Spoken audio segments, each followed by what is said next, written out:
on the eve of the convention that will nominate the man who could become the first Mormon president. Mormons do believe this is their moment in time, and they're very excited about it. But most Americans say they know next to nothing about the Mormon Church. Tonight, a rare look inside the lives of modern Mormon families. The rules of living a good Mormon life. I've never had a cup of coffee.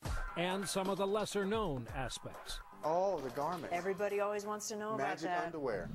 Also, why are so many Mormons so successful in business? Just because you knocked on 200 doors on one day and were told they weren't interested doesn't mean the next day you don't do it anymore. And how Mormons take care of their own. There's sugar, there's salt, there's wheelchairs. This is mind-boggling. A church still dealing with the issue of polygamy. We believe that was actually God's will at the time. And other issues of inequality. My daughter says to me, "Mom, why don't girls pass the sacrament?" Hello. And we'll hear from the one cast member from the Book of Mormon. My name is Elder Price. Who's a Mormon. I was raised Mormon. That and more in tonight's special broadcast, Mormon in America. Good evening. While a hurricane may interfere with at least the start of the gathering, by the time the GOP convention in Tampa is over, a Mormon will be the nominee of a major political party for the first time. And Mitt Romney could well become the first Mormon president of the United States. He has become more forthright of late in discussing his religion, as he did with us during our interview 3 weeks ago in London. Without question, I'm a member of the Church of Jesus Christ of Latter-day Saints. I'm proud of that. Some call that the Mormon Church. That's fine with me. I'll talk about my experiences in the church. There's no question they've helped shape my perspective. A big part of that perspective, the experience he is running on in business, where many Mormons have excelled in this country. And so it's where we'll begin our hour here tonight with Harry Smith's look at what could be called Mormon Incorporated. No other airline on the planet has this. When David Neeleman started JetBlue in 1999, industry insiders thought he was out of his mind. Hello, America! A low-cost airline with individual TV screens, leather seats, and more legroom? Today, JetBlue flies more than 25 million passengers a year. JetBlue seemed to have a different culture. Well, number one, I wanted everyone who worked there to say it was the best job they ever had. Because I thought that the people who would fly with us would feel that. What kind of jobs did you do at the airline? I did everything. I loved working alongside of our crew members. And I would throw bags. I would load bags on an airplane. Neeleman is a Mormon and proud of it. Work hard, play hard, have a great family, stay together. Those are all things that are central to our faith, and it's how we're programmed. Neeleman is not alone.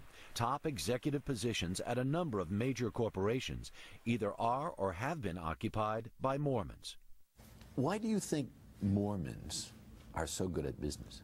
I think we're just serious about life. I mean, I think, you know, we're taught that it's not bad to make money in life. It's not bad, but it's not your money. It's Heavenly Father's money, and you should be good stewards over that money. That kind of thinking gets locked into many a Mormon when they spend 2 years in the mission field, a personal test of faith and courage. Neeleman was sent to Brazil. Going on a mission is maybe the most important thing that happens in a young Mormon man's life. Was that the case with you? Yeah, by far. I not only learned how to deal with people, I saw extreme poverty. I learned to love people like I had never loved before and to have compassion. And you were 19? I was 19. Got a letter in the mail, and it said, "You're hereby called to serve in the Brazil Rio de Janeiro mission for 2 years." 2 years away from home, trying to convince a skeptical world of the value of your faith turns out to be humbling and rewarding. There are plenty of people saying, "No way, get out of my face." What does that teach you? Just because you knocked on 200 doors on one day and were told they weren't interested doesn't mean the next day you don't do it anymore. You just go back and do it again. It's a life-changing experience for them. It's like a fast track to seriousness. There is a Mormon way of doing business, and Jeff Benedict wrote a book about it, detailing how a number of the Mormon executives he profiled returned from their missions ready to reach for the top. When they come home at 21, they're not thinking about hanging out with guys, going to bars, going to football games. They're thinking about, how can I support my family as fast as possible? And Benedict, himself a Mormon, says Mormon CEOs are groomed for the boardroom from an early age. The most powerful influence in these guys' lives growing up is their mom. At a very young age, their mothers were teaching them elocution, insisting they learn how to play an instrument, looking at their collar before they go out the door and touching it up, even when they're 7 years old. It's no accident that we decided to interview Benedict at a Marriott. The international hotel behemoth was founded by Mormons, a business that began as a single root beer stand in 1927. And as Mormons climb the corporate ladder, quite often they reach down to help another Mormon. Is there a Mormon network? I think there's a terrific Mormon network. It starts in church. And you meet a guy, and after going to church with him for 2 years, or school, you say, he's a good guy. I trust him. I know his wife. My kids played with his kids. So 3 years from now, when you're looking to put a deal together, who do you call? You call that guy. Hard work, perseverance, thrift, all seem to be part of the Mormon DNA. What's that? Is there a song? There's like a Mormon hymn about like shoulder to the wheel. What is it? Shoulder to the wheel. It's and push along. Do your duty with a heart full of song. And so we all have work. And so let no one shirk. Put your shoulder to the wheel. And so that's what we sing. Put your shoulder to the wheel. Push along. It's an old pioneer hymn that is motivated by the fact that Mormons had to put their shoulders to the wheel and push handcarts across the United States. We are constantly reminded that our ancestors had to work harder than we do. Don't take that for granted. The next generation of Mormon executives is putting its shoulder to the wheel at business schools from Provo to Cambridge. And powerful banking giant Goldman Sachs has located its second largest office in North America. Where? Salt Lake City, of course. Do Mormons in business have something to prove? I think when people go into business, for sure, they have a little bit of an edge on their shoulder that says, I need to do this a little better. I need to work a little harder. I should be the first one in the office and the last one to leave. And that's the way it is with David Neeleman, who left JetBlue in 2008. And not coincidentally, has since started the fastest growing airline in Brazil, where he served his mission. The father of 9 children believes the most important thing he can do on earth is please God. God's spiritual blessings, to me, are more important than material blessings. If you strip it down to the tenets of the church, you know, it really is just good people trying to live good lives and trying to help people. And that's all found in another book. There's one in every room of the Marriott hotel chain. Harry Smith here with us. So how is this different from the brother and sisterhoods you find across the country among firefighters, law enforcement, those who have been deployed together, close quarters, military for 2 years? What are the differences? I think there is some code there to know that a fellow Mormon has served this mission, because one of the things that happens to every little Mormon kid from the time they're very, very small, start saving money for your mission. You pay for your mission yourself. The church doesn't send you. You and your family send you to this place. And when people come back from that and they have that brotherhood, they are all in. That would be a key difference. Harry, I know we're going to talk to you later on, your second story in the hour about how Mormons take care of their own. But after the break, how it all started, little Mormon history and tradition, and why so many Americans still today are suspicious of the religion. I don't think they've done a good enough job opening up. They've been very secretive, and it causes people to think of it as a mystery. Welcome back. The Mormon Church, as you see here, claims a membership of about 6 million people in the U.S. That's about 2% of the U.S. population. The other 98% of us don't tend to know much about who Mormons are and what they believe. In fact, a recent survey found that a large majority of Mormons believe Americans as a whole are uninformed about their faith. So, here now, how it all started and what Mormonism has come to mean. It used to be there was the Mormon Tabernacle Choir, and there were the Osmonds, and that was about all many of us knew about Mormons. That isn't the case anymore. I'm gonna be a Mormon. A Mormon? Are you sure? Come on, nailing a different wife every night, that's a no-brainer. Comedy now takes liberties with Mormons, say nothing of the polygamy-based dramas, and then there's Broadway.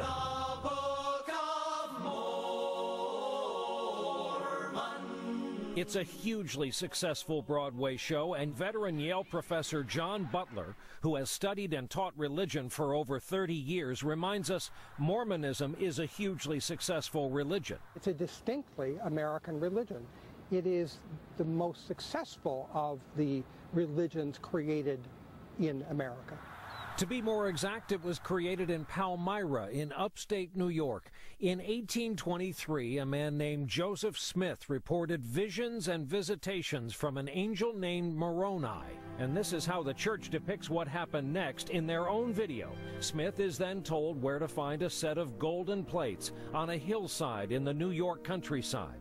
They are said to have contained an ancient language from around 600 BC, which when translated became the Book of Mormon. Even though the angel Moroni took the plates back, a religion was born. And before anyone should judge that story, Professor Butler gently reminds us every religion has its own amazing stories. What Americans, what critics have a hard time accepting is a belief in the Book of Mormon, in the angel Moroni, in the golden tablets. And what can one say? Is it really fair to criticize that when you also accept the idea that Jesus walked on water, or that the Red Sea parted? Behold his mighty hand! In various fits and starts and in a number of individual groups, early Mormons moved to Missouri, Ohio, and Illinois. They were persecuted, arrested, and several were killed, including the founder, Joseph Smith, at the age of 38. Under the leadership of others, including Brigham Young, whose great-great-great-grandson, by the way, is Hall of Fame quarterback Steve Young, they got as far west as Salt Lake City, Utah, and set up camp as the Church of Jesus Christ of Latter-day Saints, LDS for short. But part of the history of the church that they can't shake is polygamy. It's impossible to reinvent our history, and that is our history. It is what it is, and we make no apologies for that. Stephen Snow is the official church historian. He concedes that even though polygamy was officially banned a century ago, it's something the church still has to deal with. We believe that was actually God's will at the time, but we believe in 1890 that stopped, and our prophet told us that that was no longer acceptable. Critics in other religions have openly called them a cult. While Mormons consider themselves Christians and believe in the Bible, there are some key differences. Among them, Mormons believe Jesus visited either North or South America after his death and resurrection. Mormons don't drink, no caffeine, cigarettes, or swearing either. They are expected to tithe 10% of their income to the church. Ideally, theirs is a wholesome family and church-based life. Until now, it's also been very private, despite some very public figures, from Napoleon Dynamite to the top Senate Democrat Harry Reid, and of course the man who wants to be the next president. Why do you think those of us non-Mormons don't know more about the Mormon Church? I don't think they've done a good enough job opening up. They've been very secretive, and it causes people to think of it as a mystery. Abby Huntsman grew up in a family considered Mormon royalty. She's a descendant of one of the 12 original Mormon apostles. Her father, John Huntsman, former Utah governor, former U.S. ambassador to China, ran unsuccessfully for the GOP nomination. Abby is one of 60 Huntsman family grandchildren and is the only one to marry outside her religion. She is no longer active in the faith. There are a lot of wonderful parts to the church. The family aspect is what I love the most about it, but it's very black and white still. There's no gray area. You either are in or you're out, and you live by the Mormon doctrine or you do not. In this modern world, some old-school rules still govern the Mormon Church, and that means no non-Mormons allowed inside their temples. Ann Romney's parents, as non-Mormons, weren't allowed to see their own daughter married inside the temple in what's called a sealing ceremony. The same was true when Abby Huntsman's parents were married. Her grandparents, as non-Mormons, had to wait outside on the couch. What about the fact that you and I right now could walk across Fifth Avenue into St. Patrick's Cathedral? No one would care or wonder what our religious affiliation is. I can't get into the Mormon temple. Will that ever change? I hope it does, but... What goes on in there? I don't think that it will. Nothing crazy. It's very much a sacred thing for Mormons and causes a lot of people to feel maybe not good enough. Why am I not allowed in there? So this idea of maybe being more accepting and moving with the times a little bit is much needed in the church today. Then there are the Mormon undergarments, the subject of much fascination among non-believers. The temple garments, they're called? I've heard every other name in the book. Yeah, I won't repeat them, but... There are websites where Governor Romney wears a thin outer shirt. People post pictures and say, there it is. What are they? What does it mean? It's very much a symbolic thing that people wear to remind them of Christ. And when I was in the church, I remember hearing stories about people being caught in a fire, and the garments were the shield that protected them from harm. Most Mormons sleep in them, wear them wherever they go, work out in them. And if I asked a senior member of the church, can you show them to me? Can I see? Do you think anyone would be willing to strip away the mystery and say, yeah, it looks like what you would buy at Walmart? I think to them it would be something that's disrespectful to them because they honor it, and that, you know, when they wear it, they feel a sense of pride. Mormons are famously obsessed with genealogy, and they believe in baptizing the souls of the dead, even non-Mormons. It's meant to give them a chance to go to the true heaven.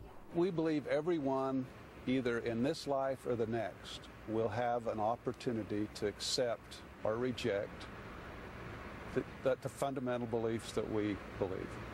But when it was found they were baptizing even Holocaust victims who died because they were Jews, the church admitted the mistake and acted to stop it. There is another part of Mormonism in the recent past that was late to change, and that's racism. African Americans were not allowed to become full members until 1978.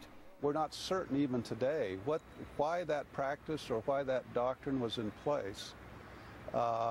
It pained me as a young man. The Mormon Church is under pressure to move fast, faster than they'd like to open up because they're being pushed by questions and public fascination with their religion, in no small part because a Mormon could be the next president of the United States. The major party nominee is a Mormon for the first time in American history. And I will tell you that Mormons do believe this is their moment in time, and they're very excited about it. Abby Huntsman, part of a prominent Mormon family who had her own journey within the Mormon Church. Up next here tonight, we go inside a thoroughly modern Mormon family and look at life amid those rules about food and clothes and worship.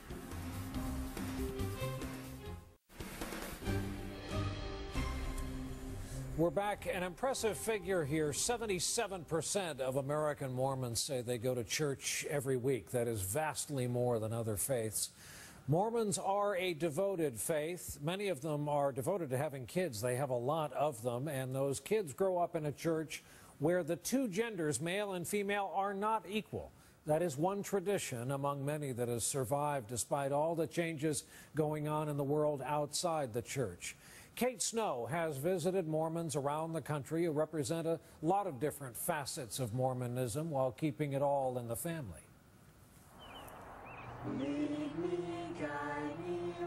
In a predominantly Mormon neighborhood outside Salt Lake City, Julene Jackson is raising her family the way she was raised, in a devout Mormon household.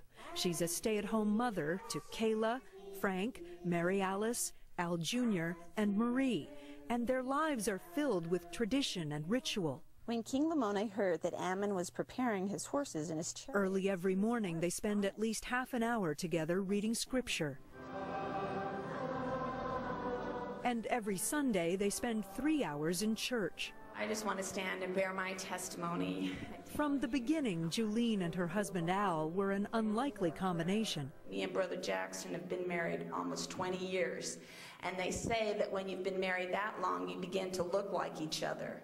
And I told the kids, I'm not so sure that will ever happen with me and Al.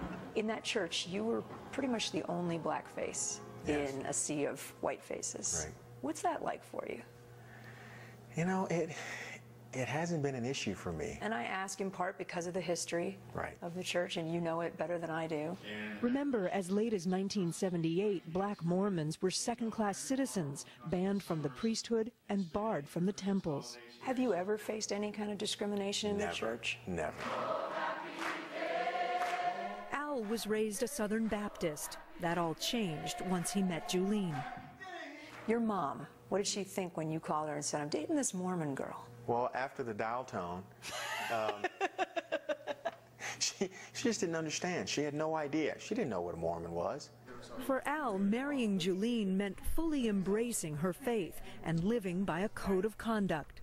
Do you ever find any of it overbearing? No, not at all. This is a fun time to be Mormon because people actually are like, want to know, you know. Do you really do that? People like us. Yeah, I know. We're Is this sitting for here. real? I mean, come on. Are you just putting on? So here come the questions that everybody has. Do you drink caffeine? No. Have you ever had a cup of coffee? I've never had a cup of coffee. I had a Coke. Here it comes. Literally one Coke. Isn't that funny? In your 43 years. Even Caffeine. I may have a Dr. Pepper once in a while. I can't lie to you, Kate. And no smoking? No smoking. Not a sip of wine? Not a glass of beer? No. Feel like you're missing out at all? When I see people that have parties that have had too much to drink, I don't want to go there. I like kind of being in control of my thoughts and what comes out of my mouth, you know. I saw a little peek of the white before. Right. Is that, I'm sorry, yeah, I don't know if that's inappropriate for me to say. No, that's fine. Oh, the garments. Everybody always wants to know about that. Magic underwear. And you wear those every day? I do. You know, it's a reminder of who I am and what I stand for, and what I'm about. Can you understand why some people might be wary of what they see as the uniformity of Mormonism? Yes, but you know, now you have to understand, we're not the cookie cutter family, so when you say uniformity, but you live by the code of conduct, you live by the rules of the church. Right. There are people on the outside who see that as a negative, that it's too much conformity, too much uniformity. What do you say to that? Well, you know, I don't see so much of it as a uniformity code that we all have to kind of march to. I want to live the gospel of Jesus Christ. I want to live the commandments of the Lord, and they bring me happiness. I'm not doing anything I don't want to do. Neither is Joanna Brooks. She is a rare Mormon woman, a feminist who's taken a public stand. Joanna teaches literature at San Diego State University and is the author of a candid memoir called The Book of Mormon Girl. Ever since I was a kid, I've had this core conviction that men and women are equal in the sight of God. But I've also been raised in a church with very clearly delineated notions of what men should do and what women should do. I see young men passing the sacrament. My daughter says to me, Mom, why don't girls pass the sacrament? I say, well, this is the way things are. And she's vocal on the subject of whether women can have equality in the Mormon faith if they cannot hold leadership positions. We wrestle, some of us, with the fact that women are not ordained to the priesthood. That's not an issue for all Mormon feminists. It is for some of us. Many of us have questions about decision-making authority in the church. I want to show you the first tomato of the season. But it says something that she can appear on national TV and be critical and still be a practicing Mormon. 20 years ago, the church never would have stood for it. As recently as 1993, feminist scholars at Brigham Young University were excommunicated for expressing some of the same ideas. Well done. I sure hope the church doesn't consider me a critic. I just want there to be a little more room for people like me. Mitch Main is trying to work out his place in the church as an openly gay man. From the time he was a young boy, he knew his sexuality would be at odds with his family's faith. Within the faith itself, at that period of time, it was viewed as an illness. It was viewed as a sickness. You were told you were afflicted, you were sick, you were broken, you are less than. What did your mom say? I want to preface this by saying that my mom ended up being, you know, my best friend and my ally. The first words out of my mom's mouth when I told her that I was gay was, "It would have been better for me if you'd been born dead than gay." Shunned by his family and shunned by his church, Mitch was sent to therapy designed to change his sexuality. It didn't. I am Mormon. I am a child of my father, and I am a gay man. And to try to break those two apart is in essence breaking apart my spirit. Mitch turned his back on Mormonism for many years. When he returned, he found it less openly hostile to an openly gay man. While he's free to march in support of gay marriage, the church still opposes it. But in San Francisco, he wasn't just welcomed in his congregation, he was elevated to a leadership position, a first for a gay man. As long as he remains celibate, he can serve. If you met somebody tomorrow and you wanted to have a relationship, would you have to give up your leadership role? I would probably have to give up my leadership role. If Mitch Maine's challenge is staying in a church that doesn't fully accept his lifestyle,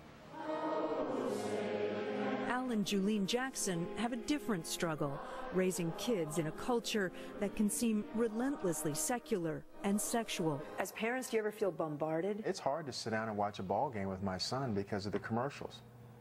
They sexualize everything, which he had received. Every day we read the scriptures, and then we also study out of a little pamphlet called For the Strength of Youth.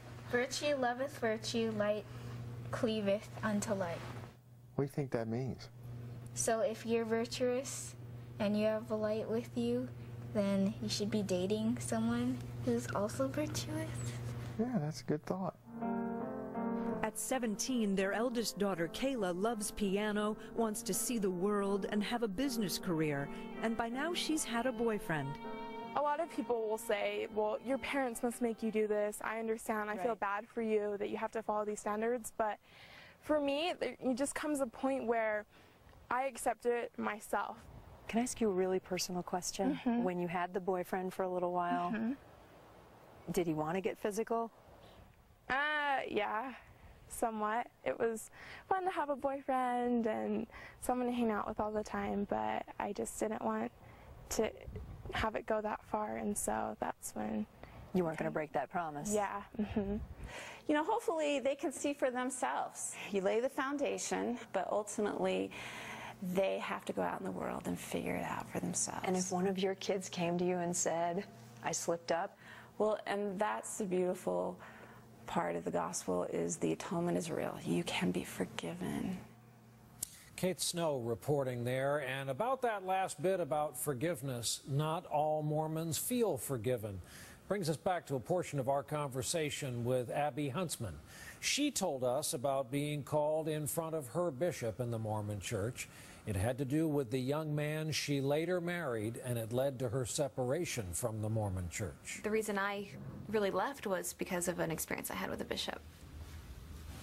Something you've talked about before? Or? Yeah, no, it was when I first met my husband. At the time, we'd only dated 3 weeks, and he found out that I was dating someone that wasn't a member of the church and called me in and said, I'm very concerned about you and your life, and do you love him? And I said, well, I've only known him 3 weeks, and what I do know, he's a great guy. And at that point, I said, whoever I fall in love with, I fall in love with. I'm not going to live in this bubble anymore. I just need to live my life for me. And he basically said, you know, you're not going to have the blessings. Your kids will not be blessed if you end up marrying this man. And he's such a great guy. And in my heart, I get kind of emotional about it, because for a bishop to tell me how I needed to live my life and that I would or would not be blessed because of it was very difficult. And I know that I'm one of many, many women that go through experiences like that. And I walked out that door and I couldn't go back. Abby Huntsman, a descendant of one of the 12 original Mormon apostles, and now a former member of the Mormon Church. Coming up next here tonight, Harry Smith is back with a rare look at how the church takes care of its own, all of it directed from one massive nerve center. This would make the people from Costco jealous, I think. It almost seems endless. Welcome back. 13,628. That is the number of Mormon bishops in the United States. They're all laymen. Mitt Romney used to be one of them. Their job includes discipline and spiritual guidance and tending to church members who are in need. Harry Smith has been given a rare look inside a huge but little-known effort by the Mormon Church, spearheaded by those bishops, to show what they believe it means to be your brother's keeper. Mormons believe, and Jesus taught, that faith without works is dead. Spend a little time with a Mormon, and you'll get a sense of just what that means. Kirk Green heads a suburban Mormon congregation near Salt Lake City. It's one thing to go to church, listen to someone speak, go home and say, oh, that was nice. It's different to have that get into your soul and try to see people that need help and figuring out, can we help them? Help that comes from the pocketbooks and good works of fellow Mormons. Devout Mormons fast once a month, and the money they would have spent on those meals gets collected and goes to help the needy. And as it turns out, Mormon incomes mirror those of the rest of us, which means there are a lot more than a few Mormons who could use a lift. As a matter of fact, 1/4 of all U.S. Mormons earn $30,000 a year or less. And when they have trouble making ends meet, their needs are met in a big, big way. This is a rare look into the Utah Bishop's central warehouse in Salt Lake City. But there's sugar, there's salt, there's wheelchairs, there's toilet paper. A 500,000 square foot monument to the Mormon commitment to helping others. This is crazy. Rick Foster is a manager of the church's welfare operations. It looks to me like there's almost everything in here to sustain human life. Is that an exaggeration? It is not at all. Nothing extravagant, but basic commodities that you'd find in any grocery store. This would make the people from Costco jealous, I think. It almost seems endless. And almost everything in here was produced by the church for charity, not for profit. The Mormon Industrial Complex was created to perpetuate self-reliance. We grow a lot of our products on farms, raise cattle on ranches, fruit in our orchards. There's enough food and supplies here to support the church's welfare efforts for an entire year and to attend to natural disasters around the world. This is mind-boggling. The peaches and turkey chunks from this warehouse are trucked to 110 regional storehouses around the country. We pray for safety and for protection. But the trucks don't move until the drivers pray and sing.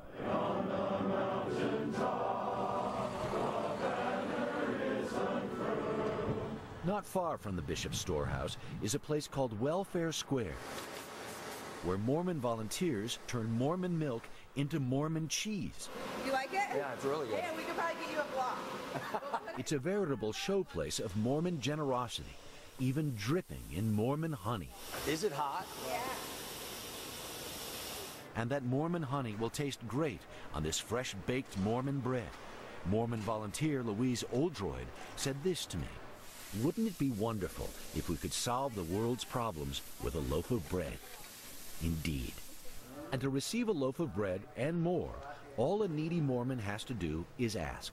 Local bishops like Kirk Green sign off on a form which is even better than cash. There's tuna, beef stew, there's meats. There's a list? Yeah. There's actually a bishop's order form, which is like a shopping list. And, you know, it's not fancy, but there's all of the basics that you can do really well with. Right. And a few nice things. I noticed there's ice cream on this one. No money changes hands here, or in any of the 142 stores like it around the world. Kirk Green runs a successful digital printing business, and he serves as one of the unpaid bishops in Centerville, Utah. All Mormon bishops are regular church members and are called to serve, typically for around 5 years. How many do you want? Monitoring the spiritual and temporal needs of his congregation of 420 people is a huge responsibility. Is it daunting? Some days, yeah. And you think to yourself, you know, that could be me tomorrow. Can you start in that patch and I'll start over here? That was Jamie Reynolds' situation. After her divorce, she needed to ask Bishop Green for help.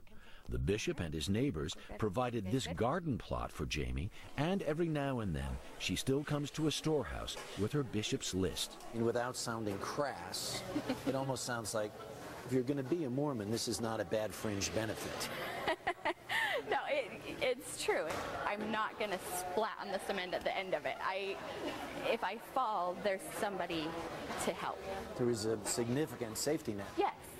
For me, that's a really comforting thing. Hello there. Good to see you. Comforting volunteers like Sue and Bob Moore try to remove any stigma of having to make a trip here. Go right in here, 2 hamburger patties. We try and make them feel very welcome. Some people come and it could be the worst day of their life. They're really down. They've lost their job. Their children are hungry. I've done nothing but meet volunteers all day today. And they all say the same thing. Oh, yeah, but that's what we're taught. This is what the Savior would want us to do. As we said, you can't pay for the items in the store, but you can do volunteer work in exchange. We don't just give them food. We put them to work. Life isn't about getting something for nothing. And it's not just for Mormons, but you do have to meet with a bishop first. We'll help anyone at any time as long as we're able to do so and have those resources available to do so. And you don't sit there saying, I'll help you just so long as you convert. Absolutely not. There's no tie to that whatsoever. Welfare Director Rick Foster says the goal is to get people back on their feet as quickly as possible.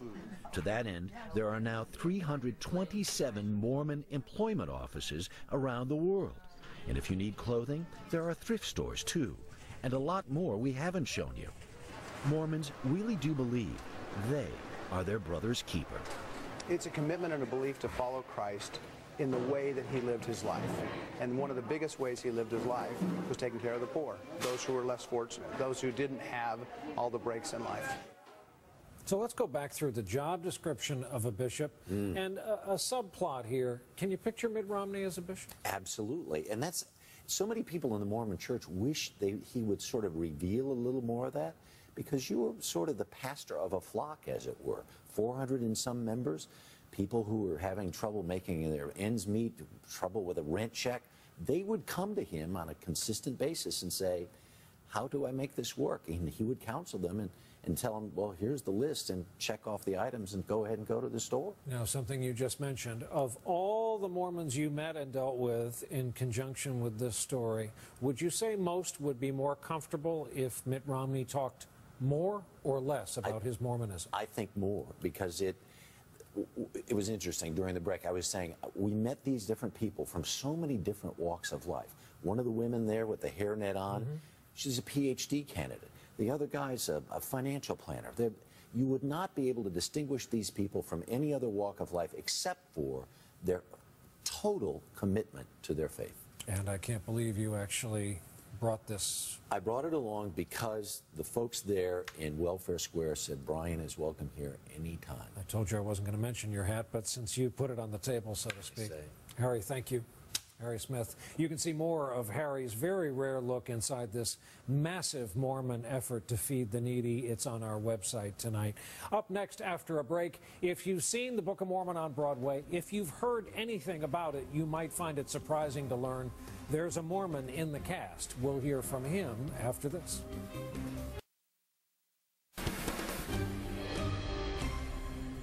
Welcome back. Here's another number for you. The Book of Mormon has grossed an estimated $100 million on Broadway so far, give or take. It is very funny. It is very dirty, a deep shade of blue. It's also one of the toughest tickets still in all of New York, and it has spawned a touring company production in Denver and soon in Chicago. And it's a very strange experience for one member of the cast. Clark Johnson is the only Mormon actor in the Book of Mormon, and tonight we hear from him about what that's like.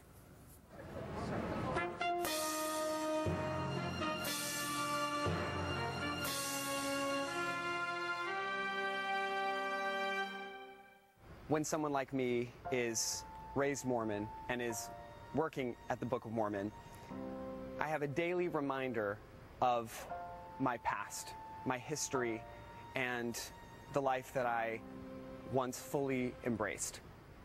My name is Clark Johnson. I've been in Book of Mormon the musical since January of 2011, which was the beginning of the Broadway rehearsal process.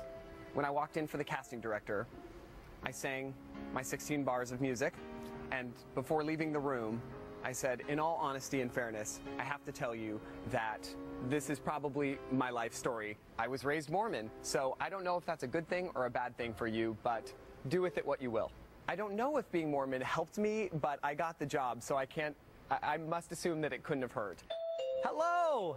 Hello. My name is Elder Price, and I would like to share with you the most amazing book. When I was 19, a letter came to my house. As I'm opening and reading it, it says, you know, Clark Lawrence Johnson, you have been called to serve in the Culiacan, Mexico mission. This moment is such a defining moment in your life. During the 2 years in Mexico, I learned how to step out of myself and care more about others than I cared about myself. I learned to forget my problems and to focus on other people and what they needed. That was a very powerful experience for me. I know I don't sound like an ex-Mormon, but I am one. I had a long path out of the church. I didn't make it in one day. I didn't feel that I could reach my full potential as a human being inside the church, as a gay person. My parents are currently serving a full-time mission in Palau, Micronesia, which is a small island a few miles away from Guam. They have not had a chance to come and see the show because they're abroad, and I don't know that they'll want to. They don't see rated R movies, and I think that if this musical had a rating, it would be R. When I'm on stage in the Book of Mormon, I look exactly like I looked when I was a missionary in Mexico. I am wearing a short sleeve white shirt because it was too hot to wear long sleeves. I'm wearing a tie, I'm wearing my tag that says Elder, I'm wearing dark pants. And there are times when I look down at my body and say, I'm still here. I'm still a missionary. I'm still sharing a message with the world. Our thanks to Clark Johnson of the Book of Mormon. That is our special edition of Rock Center for this Thursday night. And just one more thing, thanks to the magic of television, Matt Lauer and Savannah Guthrie have a preview of what's on